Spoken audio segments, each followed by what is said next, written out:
स्वागत है आप सभी का हमारे इस वीडियो में। जैसा कि आप अपना नोट देख चुके होइएगा टाइटल में भी वीडियो के कि हम लोग नरेशन को लास्ट पार्ट की ओर लेकर जा रहे हैं।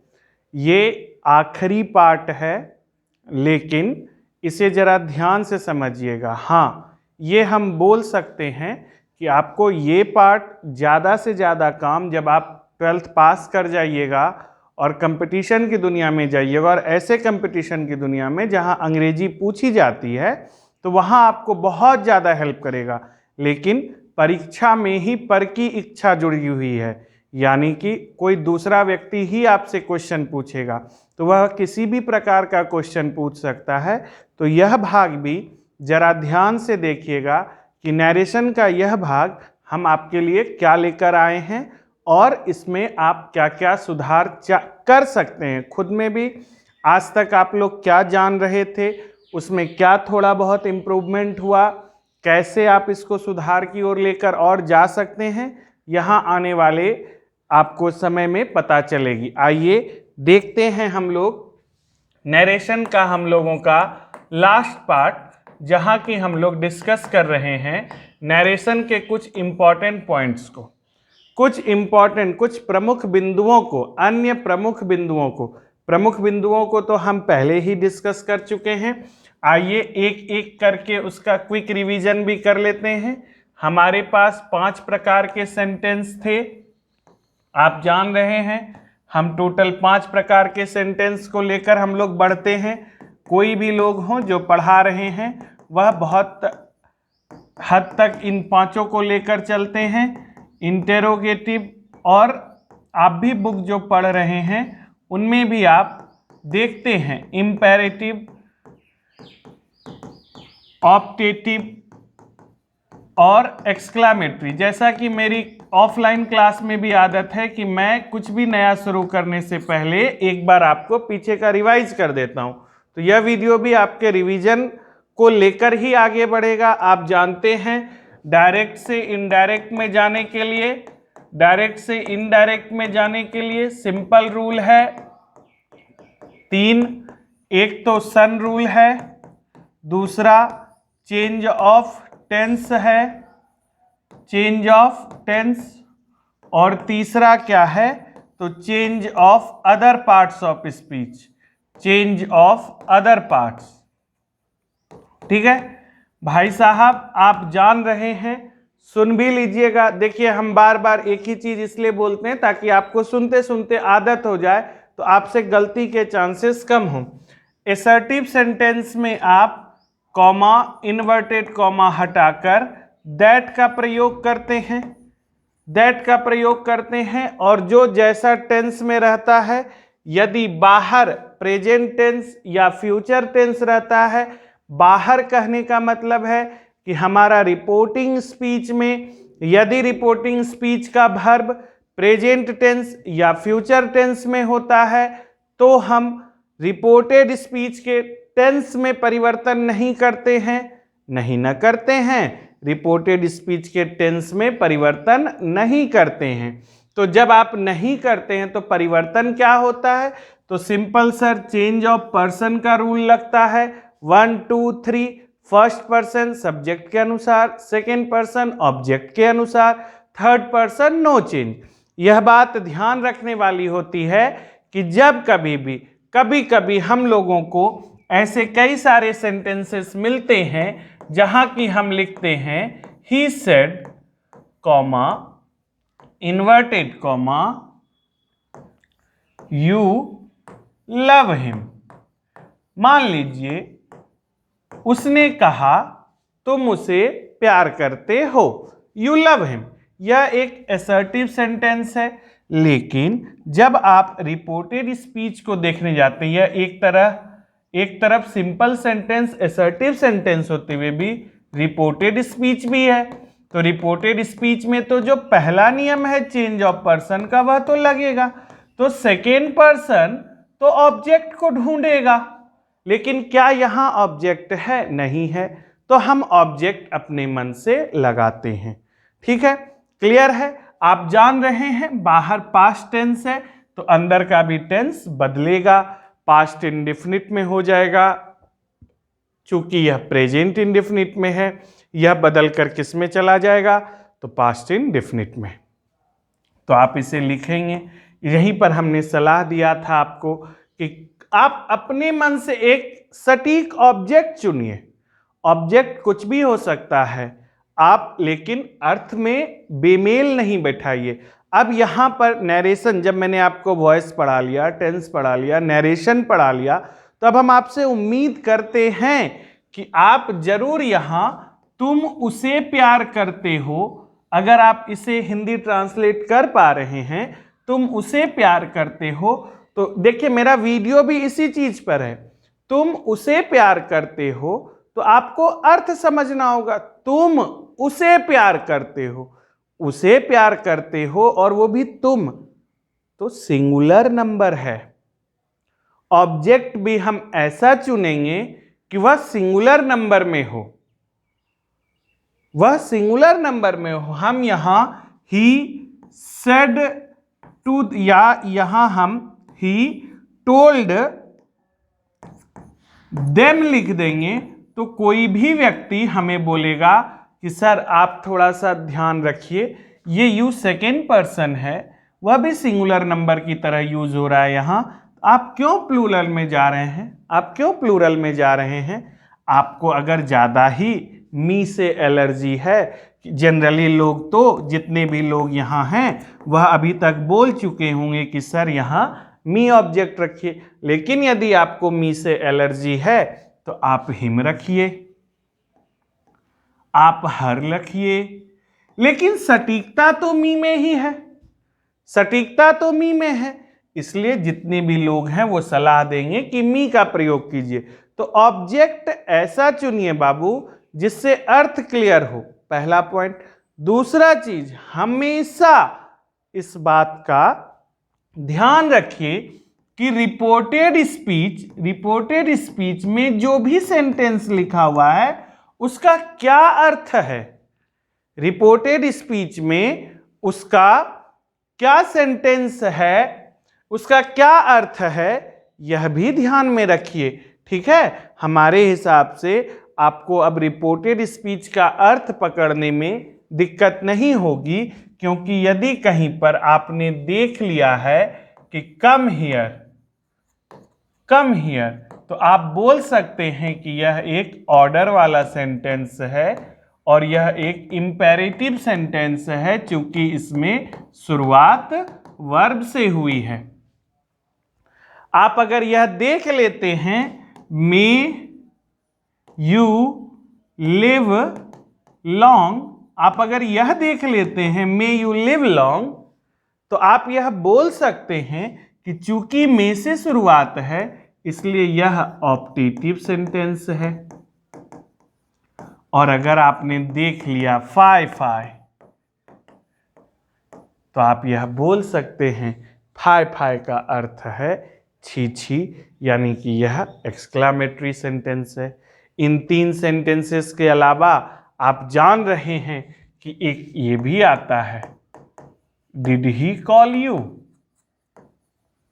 Interrogative sentence.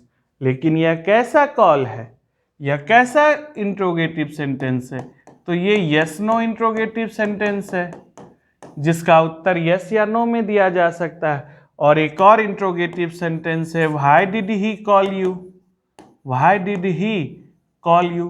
तो ये सब अभी तक समझने वाली बात थी। आपने ये देखा कि क्वेश्चन वर्ड है, और यह भी आप जानते हैं कि किस प्रकार क्वेश्चन वर्ड अगर रहे तो नरेशन चेंज किया जाता है, किस प्रकार यदि सिर्फ और सिर्फ सहायक क्रिया रहे तो कैसे नरेशन चेंज किया जाता है। May you live long. और अगर आप डायरेक्ट इस वीडियो पे आ गए हैं तो मेरा पिछला वीडियो ज़रूर देखिए, और अगर आपको कुछ समझ में दिक्कत होती है, बहुत सारे बच्चों को नरेशन, चूँकि हम लोग बिहार बोर्ड से बिलोंग करते हैं, क्लास 10th तक हम लोगों की अंग्रेजी में उतना ध्यान नहीं दिया जाता जितना दिया जाना चाहिए मैक्सिमम पीपल में। लेकिन कुछ अच्छे लोग हैं, अच्छे लोग मतलब अब आपने को बुरा मत बोल लीजिएगा, कुछ ऐसे लोग हैं जो बचपन से ध्यान देते हैं, जो नरेशन पहली बार सुने हैं उनको बहुत दिक्कत होगी। इसीलिए हमने घोषणा की है कि हमारी जो राजकीय पुस्तक है ऑक्सफोर्ड इंग्लिश ग्रामर, आप उससे जरूर बनाइए, वह आपको मजबूत आधार देगी।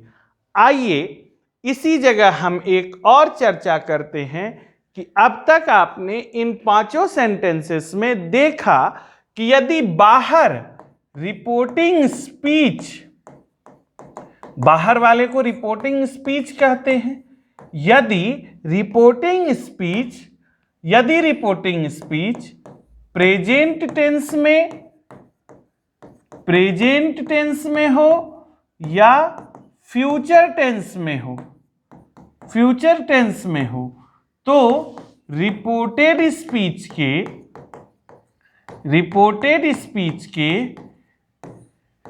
टेंस में कोई परिवर्तन नहीं होता है। आप यह देख चुके हैं, बाहर अगर से या विल से रहेगा तो टेंस में कोई परिवर्तन नहीं होगा, आप यह देख चुके हैं। और यदि बाहर पास्ट टेंस रहे तो रिपोर्टेड स्पीच में 11, 22, 33, 44, 13, 24, 34, नो चेंज, ये वाला परिवर्तन करते हैं। 11, 22, 33, 44, 13, 24, 34, नो चेंज। और पूरे जग में एक यह स्थिति हमने आपको बताई थी कि देखिए प्रेजेंट और फ्यूचर रहेगा तो टेंस नहीं बदलेगा, पर्सन तो बदलेगा सभी जगह। ये पास्ट टेंस अगर रहेगा तो रिपोर्टेड स्पीच का टेंस भी बदलेगा, लेकिन एक ऐसी चीज है जिसमें टेंस नहीं बदलेगा यदि बाहर पास्ट टेंस रहे। यानी कि क्या बोलता है, बोला यह जाता है कि रिपोर्टेड स्पीच यूनिवर्सल ट्रुथ रहे तो टेंस नहीं बदलता है। ये बात हम आपको बताए थे, ठीक है। The sun rises in the east, तो उसने कहा भी था तो भी राइजेज इन द ईस्ट, कहेगा तो भी राइजेज इन द ईस्ट, कह रहा है तो भी राइजेज इन द ईस्ट, उसको टेंस से कोई लेना देना नहीं। लेकिन बच्चों आइए और अब जानिए कि सिर्फ और सिर्फ यूनिवर्सल ट्रूथ ऐसा नहीं है जिसका कि टेंस नहीं बदलता है। कई सारे ऐसे सेंटेंसेस भी हैं जिनका टेंस नहीं बदलता है, और उन्हीं कंडीशंस को हम लेकर आपके सामने आए हैं। ये वह वीडियो है जिस वीडियो को देखने के बाद आप में कुछ न कुछ सुधार आएगा। यह उन बच्चों के लिए भी है जिन्होंने मुझसे यह प्रश्न पूछा कि सर हम आपसे 11th में भी पढ़े और 12th में भी पढ़ रहे हैं, तो क्या फ़ायदा, क्या अंतर। आओ और अंतर देखते हैं कि 12th में और 11th में पढ़ने पर क्या होता है। जो व्यक्ति प्रतिदिन पढ़ता है वह कुछ न कुछ नया सीखता है। आइए उसी सिखाने के क्रम में हम आगे बढ़ते हैं, और अब आप इस क्षण से वीडियो को देखने में थोड़ी सी भी कोताही नहीं कीजिएगा, क्योंकि यहाँ हर एक बात को थोड़ा समझने की ज़रूरत है। हमने आपको बोला है चाहे आप वॉइस बनाइए, नरेशन बनाइए, अर्थ समझिए। आइए बेटा देखिए सोना हीरा राजकुमार राजकुमारी सब कि आखिर ऐसे कौन कौन से कंडीशंस हैं जिन कंडीशंस में नरेशन चेंज नहीं होता है। आप चाहिए तो कॉपी कलम लेकर इसे लिख सकते हैं, और नहीं तो स्क्रीनशॉट भी आप ले सकते हैं। तो आइए देखिए सम इंपॉर्टेंट पॉइंट्स। हम मानते हैं थोड़ा सा समझने में कठिनाई होगी, लेकिन यदि दिमाग को छोड़ दीजिएगा तो वो तो आसान चीज करना चाहेगा। थोड़ा कठिनाई की ओर बढ़ते हैं, लेकिन हाँ ज़्यादा कठिन नहीं है। शब्द भले कड़े लगते हैं लेकिन ज़्यादा कठिन नहीं है। आइए पहला क्या है कि नीड नॉट, नीड नॉट। देखिए हमने आपकी सुविधा के लिए, अपनी सुविधा के लिए, कम समय लगे, ज़्यादा से ज़्यादा समझा सकें, इसलिए हम लिख कर रखे हैं need not, used to, would rather, would better, had rather, had better में कोई परिवर्तन नहीं होता है। यानी कि सर यह जो नीड नॉट है, आपको हम नीड और डेयर का प्रयोग सिंटैक्स में भी ऑब्जेक्टिव क्लास में पढ़ाए हैं। अगर आप नहीं देखे हैं तो वो वीडियो भी देख लीजिएगा।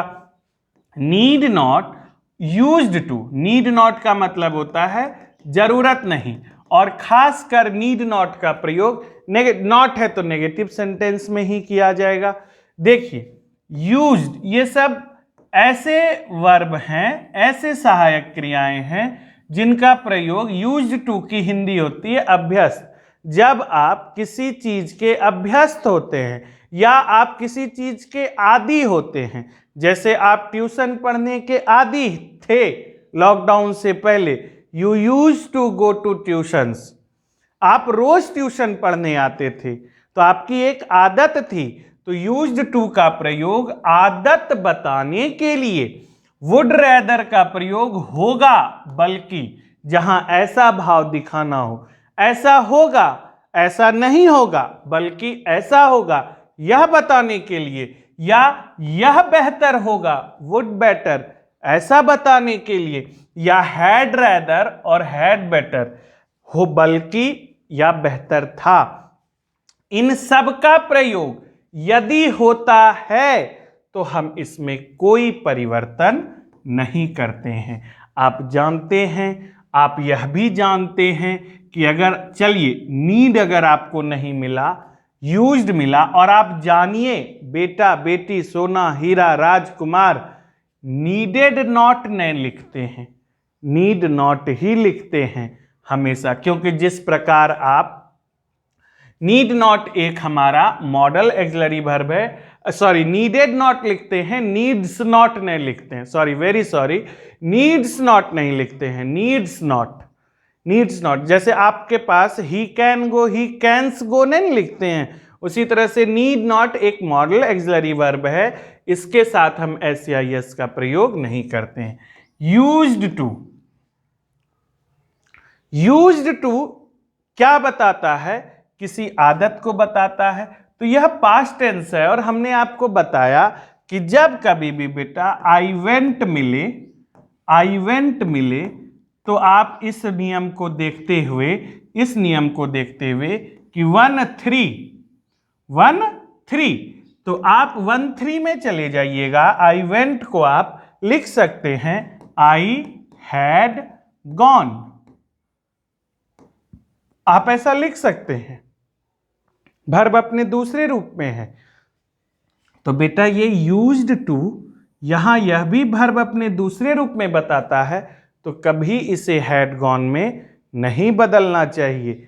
यही एक सेंटेंस है, एक नहीं और भी आने वाले हैं, यही पहला रूप है सेंटेंस का, जिसमें कि हम सिर्फ और सिर्फ चेंज ऑफ पर्सन लगाएंगे, चेंज ऑफ टेंस नहीं लगाएंगे। यानी जहां जहां वाक्य में यूज्ड टू मिले, वुड रैदर मिले, और अब आप तो इसको याद कर सकते हैं बेटा, used to, would rather, would better, had rather, had better, need not, ये सब रहेगा, तो हम इसे नहीं बदलेंगे। तो यहां पर आप क्या लिखिएगा? चूंकि यह I used to go to school by bus, मतलब मैं आदी था स्कूल जाने का बस के थ्रू, बस से मैं स्कूल जाया करता था, मैं स्कूल बस से जाया करता था, यह आपकी आदत में शुमार था। यह एक सिंपल असर्टिव सेंटेंस है। तो ही सेड टू मी, तो he told me that, I first person है, आ गया ही के पास बदलने, ये तो आएगा, लेकिन यह जो यूज्ड टू है ये अंदर या ये कहीं बाहर या इसके साथ किसी भी प्रकार की कोई घटना नहीं होगी, और यूज्ड टू ही रहेगा। He used to go to school by bus, he used to go to school by bus. यह आपके लिए एक अच्छा नियम है, आपको यह जानना चाहिए। Need not, use to, would rather, would better, had rather, had better. देखिए हमने इसके आगे इत्यादि नहीं लगाया।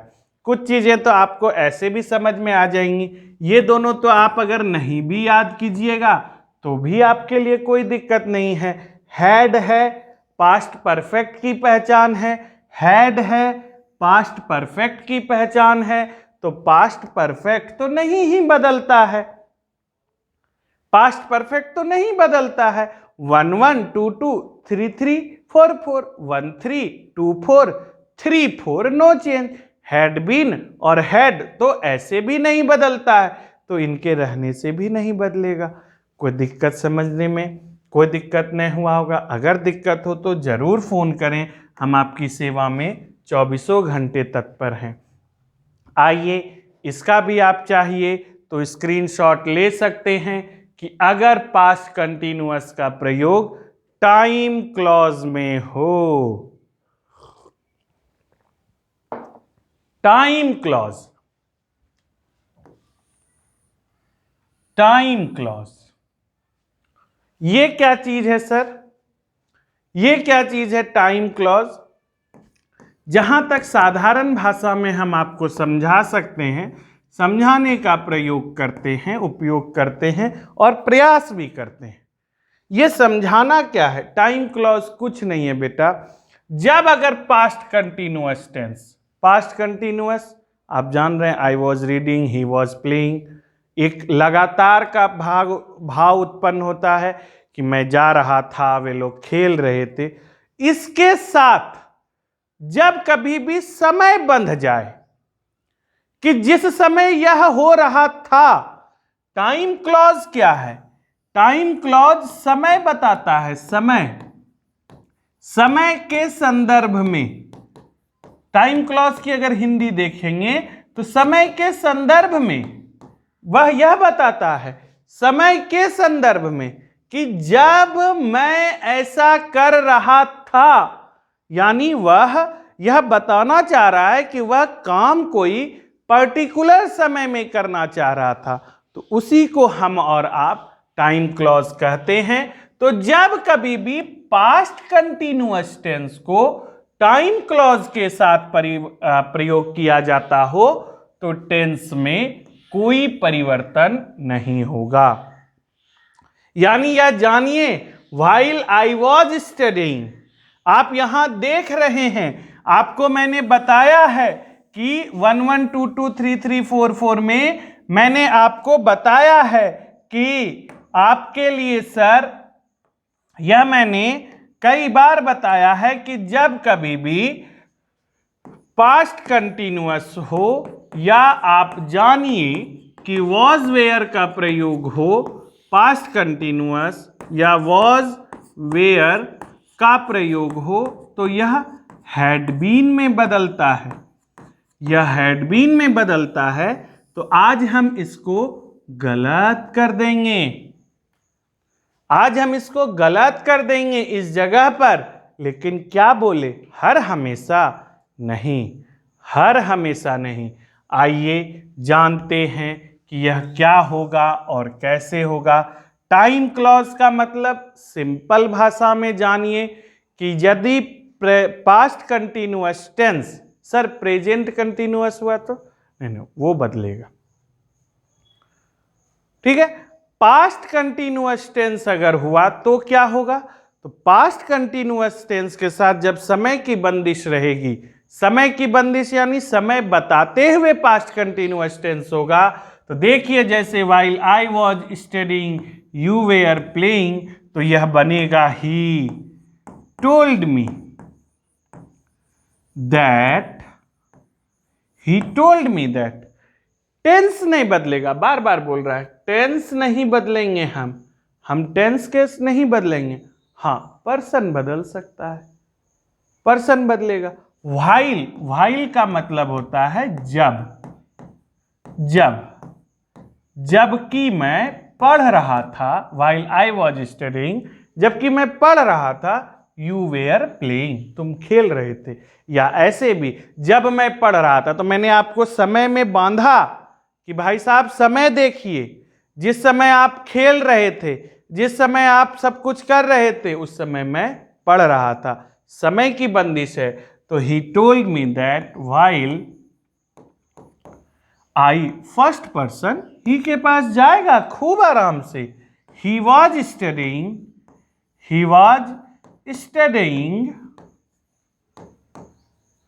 कॉमा यू, सेकेंड पर्सन आ गया ऑब्जेक्ट के पास।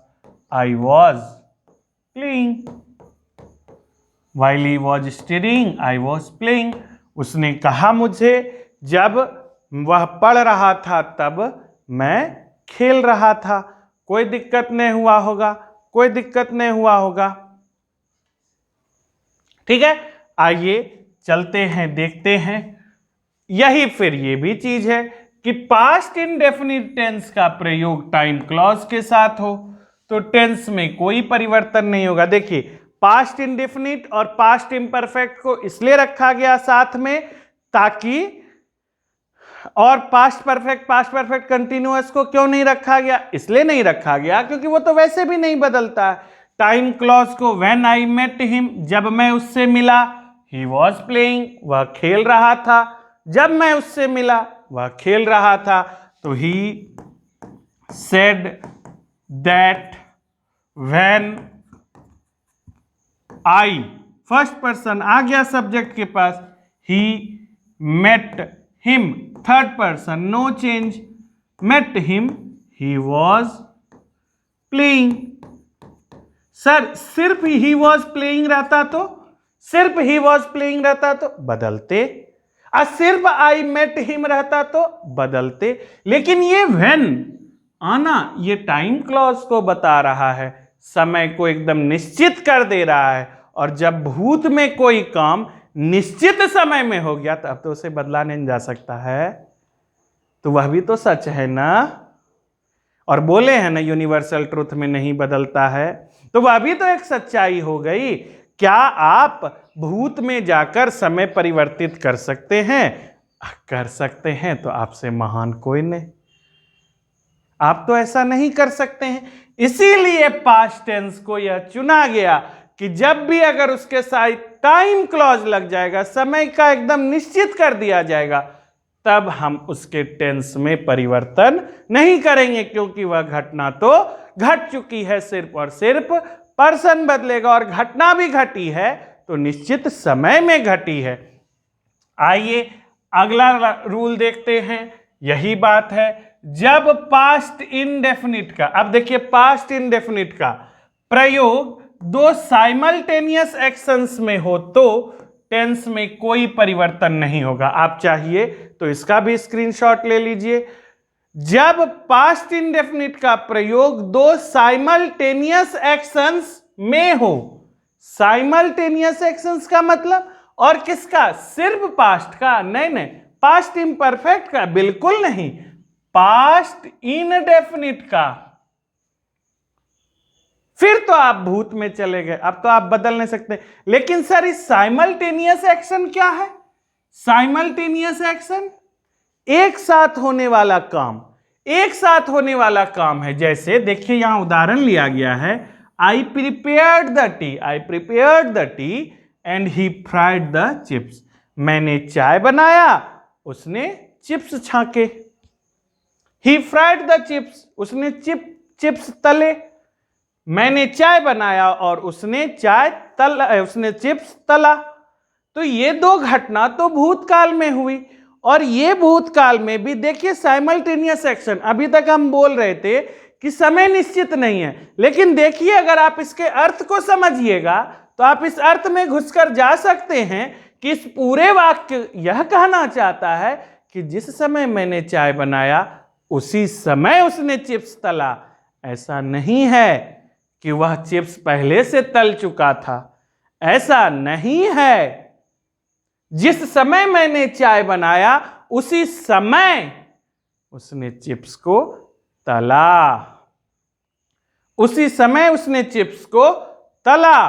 तो यहां भी टाइम तो निश्चित हो गया, और जब टाइम निश्चित हो गया और भूतकाल में चला गया तब तो नो चेंज। इसीलिए हम यहां इसमें कोई परिवर्तन नहीं करेंगे और लिखेंगे she said, comma inverted comma हट के दैट आएगा।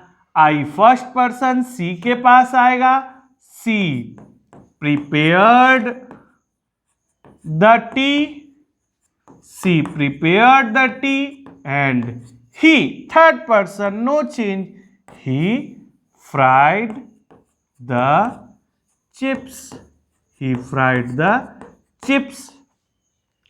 यानी कि जानिए इस पूरे वीडियो में आपको यह बताया गया है कि यूनिवर्सल ट्रुथ के अलावा भी कई सारे ऐसे केसेस हैं जिन केसेस में हम सेंटेंस का टेंस नहीं बदलते हैं, सेंटेंस का टेंस नहीं बदलते हैं। इसलिए इसे देखिए और समझने का प्रयास कीजिए, इसे देखिए और समझने का प्रयास कीजिए।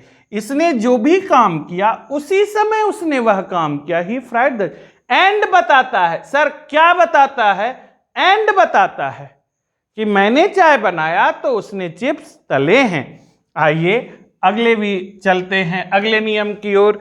जब पास्ट इंडेफिनिट का प्रयोग हिस्टोरिकल घटना के लिए हो, पास्ट इंडेफिनिट का प्रयोग हिस्टोरिकल यानी कि ऐतिहासिक हिस्टोरिकल घटना के लिए हो तो टेंस में कोई परिवर्तन नहीं होगा। सिंपल बात है। अब अगर पास्ट का, वो भी ऐतिहासिक घटना, एक सिंपल बात समझिए, यदि गुप्त काल को भारतीय इतिहास का स्वर्णिम युग कहा जाता है तो कहा जाता है ना।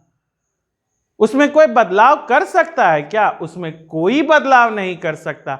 वह तो एक ऐतिहासिक घटना हो गई, तो यह जब हो गया तो हो गया, यूनिवर्सल ट्रुथ हो गया। Gandhi ji started the quit India movement. अब जिनको आर्टिकल में अगर आप नहीं पढ़े हैं, क्विट इंडिया मूवमेंट अगर आप पहली बार सुन रहे हैं तो देखिए ये नाम सुना हुआ है। इसकी हिंदी होती है भारत छोड़ो आंदोलन, क्विट इंडिया मूवमेंट, भारत छोड़ो आंदोलन।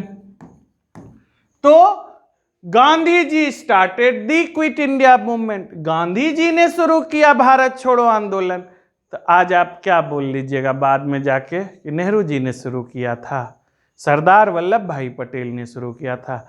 यह तो सच ना हो गया। हाँ, ऐतिहासिक, अगर आप इतिहास की विवेचना कीजिएगा और इतिहास सब्जेक्ट में जाइएगा तो क्विट इंडिया मूवमेंट की पृष्ठभूमि कुछ और रही होगी, लेकिन अंग्रेजी है, यह तो साहित्य है।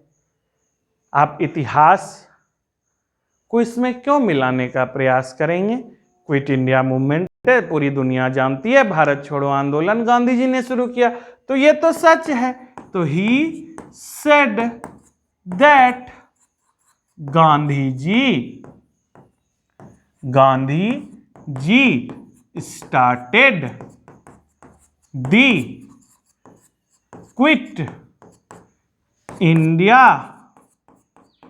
मूवमेंट। तो एक तरह से यह भी तो एक ये यूनिवर्सल ट्रुथ हो गया। अब इसे बदला नहीं ना जा सकता है, तो इसलिए इसमें भी टेंस में कोई परिवर्तन नहीं करते हैं। आइए अगला वीडियो देखिए क्या बोलता है। अगला वीडियो इन द सेंस अगला रूल देखिए। विल शैल, सिंपल बात है, तो बताते आ रहे हैं कि विल वुड में बदलेगा, शैल शुड में बदलेगा। देखिए, और पहले ही हम बता चुके हैं और इस वीडियो का आखिर भी हम इसी बात से कर रहे हैं कि अब अगर आप डायरेक्ट यहां आ गए कि देखें अंतिम में क्या बताए हैं सर, तो आप जानिए कि इस पूरे में हम आपको यही बताए हैं कि हमेशा एक, आज भी 11th क्लास को जिस समय हम पढ़ा रहे थे, मैंने उन्हें एक वॉइस चेंज करने के लिए दिया, I am going to market and she is laughing. ठीक है, 2 सेंटेंस हमने दिया और हमने बोला बनाइए, और सबके सब बना भी दिए। तो भाई साहब आप क्यों बना रहे हैं गोइंग और लाफिंग?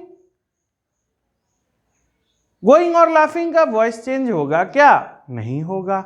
क्यों नहीं होगा? तो आप जान ही रहे हैं क्यों नहीं होगा। तो हमेशा मिला नहीं स्पीच कि चेंज करने लगे, रट लिए नियम। बहुत अच्छा, एक किरदार है प्रेमचंद का, समझू साहू बनिए, समझू साहू बनिए और देखिए कि विल शैल का परिवर्तन वुड शुड में होता है। हम मानते हैं, देखिए हम इन्हें बोल रहे हैं, आप चाहिए तो स्क्रीनशॉट ले लीजिए, ऐसा नहीं हो कि सर आप बोले कि नहीं मानते हैं। हाँ होता है, विल शैल का परिवर्तन वुड शुड में होता है, परंतु विल शैल का परिवर्तन केवल शुड में होगा, केवल शुड में होगा। कब कब? हमेशा नहीं नहीं नहीं नहीं, अगर वाक्य सलाह संबंधी हो, अगर वाक्य सलाह संबंधी हो। यानी फिर से आ गया कि नहीं आ गया कि रिपोर्टेड स्पीच के अर्थ को समझिए भाई साहब, अर्थ को समझिए। हम इंग्लिश का टीचर, हिंदी का टीचर हैं, तो हम तो बोलेंगे ही कि हमारा विषय पढ़िए, गंभीरता से पढ़िए, लेकिन हम आपका सभी का ध्यान रखते हुए यह भी बोलते हैं कि प्लीज ऐसा ना हो जाए कि इंग्लिश हिंदी के जादू में फिजिक्स केमिस्ट्री उड़ जाए। ऐसा नहीं होना चाहिए, वो भी एक गंभीर विषय है, दोनों, मैथमेटिक्स भी है, बायोलॉजी भी है, आप उसे भी ध्यान से पढ़ें, इसे भी ध्यान से पढ़ें, ये चीजें आपको बहुत काम देंगी। देखिए जैसे कि he said I shell come tomorrow, मैं कल आऊंगा, उसने कहा मैं कल आऊंगा। तो he said that, I first person है, आ गया सब्जेक्ट के पास बदलने के लिए, और आई बदलकर किस में चला गया? ही में। आई बदलकर किस में चला गया? ही में चला गया। शैल चूंकि बाहर पास्ट है, अंदर पास्ट में बदलेगा, तो ही के साथ शैल तो नहीं लगेगा, ही के साथ विल लगेगा, इसलिए हम लोग बनाते हैं ही वुड कम, और टुमारो को हम लोग बदलते हैं दी नेक्स्ट डे में, दी नेक्स्ट डे में, he would come the next day, क्योंकि यह एक साधारण वाक्य है। क्या इससे सलाह का कोई बोध हुआ? नहीं ना हुआ।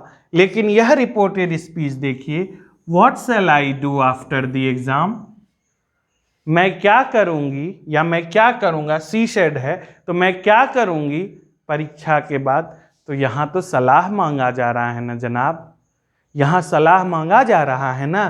तो she said to me what shall I do after the exam, तो सी चूंकि यह इंटेरोगेटिव है तो आप इसे लिखिएगा सी आस्क्ड मी, और कॉमा इन्वर्टेड कॉमा हटाकर व्हाट लगेगा, वाट नहीं लग जाएगा, वाट लगेगा, ठीक है। और सेल अंदर गया, आई फिर आके बाहर मिला, सी से मिला, सी लिखना चाहिए था हमको वुड, लेकिन हमने शुड को चुना, क्योंकि हमारा यह नियम कहता है विल सेल का परिवर्तन शुड में होगा अगर वाक्य सलाह संबंधी हो। तो इन नियम क्या वहां लिख के क्वेश्चन में देगा? लिख के नहीं बेटा, आपको समझना न है तो व्हाट सी वुड डू नहीं लिखकर लिखेंगे what she should do after the exam, what she should do after the exam. ठीक है, एक बार फिर से कि विल शैल शुड वुड में बदलता जरूर है, हाँ हम मान रहे हैं, हम यह नहीं बोल रहे हैं कि नहीं बदला है, लेकिन यदि रिपोर्टेड स्पीच कोई ऐसा वाक्य हो जो कि सिर्फ और सिर्फ सलाह दिखाए, सलाह जैसा कुछ दिखे हमको उसमें, तो हमें वुड लगाने का सोचना भी नहीं चाहिए, हमें शुड ही उसे आंख बंद करके लगा देंगे, हमारा यह करेक्ट होगा। हमारी उम्मीद से आपको यह वीडियो पसंद आया होगा। इन केस यदि कुछ चीज़ें हमसे छूट गई, इंसान हैं, गलती होने के चांसेस होते हैं, लेकिन हमने पूरा प्रयास किया। अब आज के बाद न नरेशन की कोई बात करेंगे हम लोग सिर्फ और सिर्फ नरेशन का प्रैक्टिस देखेंगे, और वह भी प्रैक्टिस वही खजाने में से जो मोती आप चुन रहे हैं उसी खजाने में से मोती निकलते जाएगा आपके लिए। हम उम्मीद करते हैं आप इसे पसंद कीजिएगा। Thank you very much. ये फाइनल पार्ट था। Thank you, thank you, thank you.